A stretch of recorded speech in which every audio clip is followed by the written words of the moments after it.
মোহাম্মদপুরে ছাত্রদলের এক সদস্যকে সেনাবাহিনীর সামনে সাদা পোশাকধারী কিছু ব্যক্তি নির্মমভাবে পিটিয়ে হত্যা করা হয়েছে। আজকে দেখেন এই হত্যাকাণ্ডের ব্যাপারে কোনো রাজনৈতিক দল, কোনো সুশীল সমাজ, কোনো সাংবাদিক, কোনো ছাত্র সমাজ রাস্তায় নেমে আন্দোলন করল না। অথচ মিটফুট হত্যাকাণ্ডের ব্যাপারে নিজেদের কলহদ্বন্দ্ব, ব্যবসায়িক দ্বন্দ্বের কারণে এই হত্যাকাণ্ডটি হয়েছে, সেখানে বাংলাদেশের সমস্ত নাগরিক রাস্তায় নেমে আন্দোলন করেছে। অবশ্যই এটা করার প্রয়োজন, কিন্তু আজকে এই মোল্লারা, এই সুশীল সমাজ, এই ছাত্ররা কোথায়?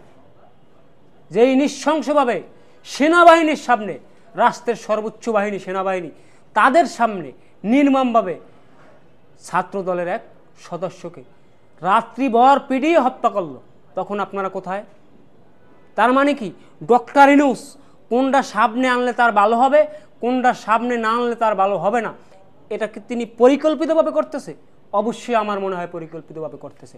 আজকে দেখেন গোপালগঞ্জবাসীকে উস্কিয়ে দিয়ে এই এনসিপি নামক একটি দল আছে বাংলাদেশে, যাদের নেতৃত্বে গণ অভ্যুত্থান হয়েছিল 36 দিনের মাথায় তারা দল বাংলাদেশে বিভিন্ন জেলায় জুলাই পদযাত্রা করতেছে।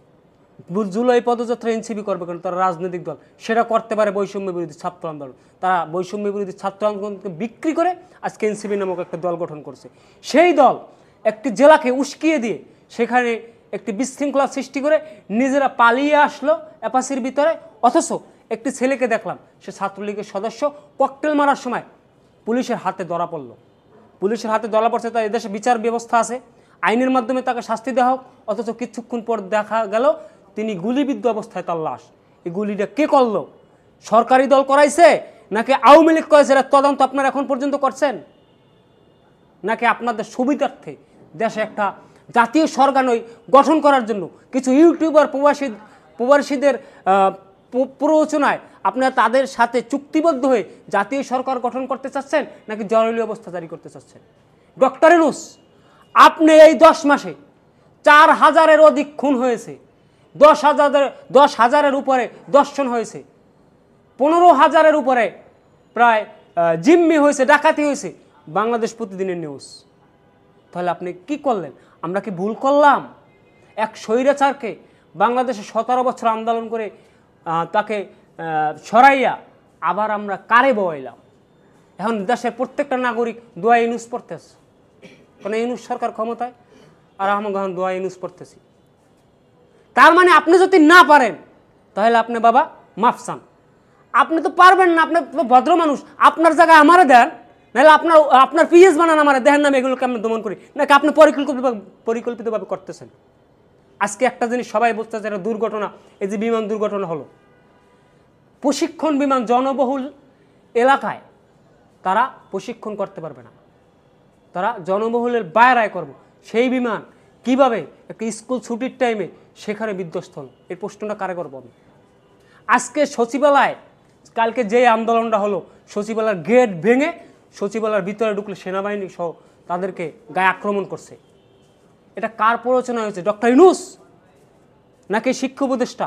শিক্ষা উপদেষ্টা সবের আগে ওই স্কুলে যাওয়ার কথা ছিল যেখানে এত হতাহত হল, তিনি বিবৃতিও দিল না, সেখানেও গেল না।